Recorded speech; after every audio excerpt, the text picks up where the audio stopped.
That's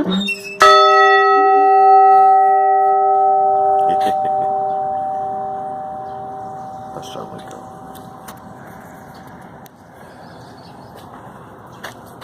This is the old chapel bell ringing.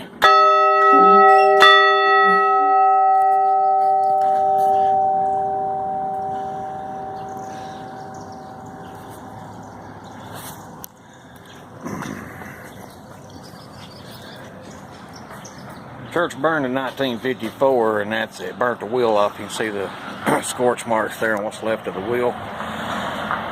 The bell was built in part of the chapel,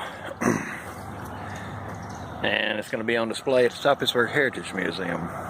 That's what I'm in the process of now doing, unloading it up.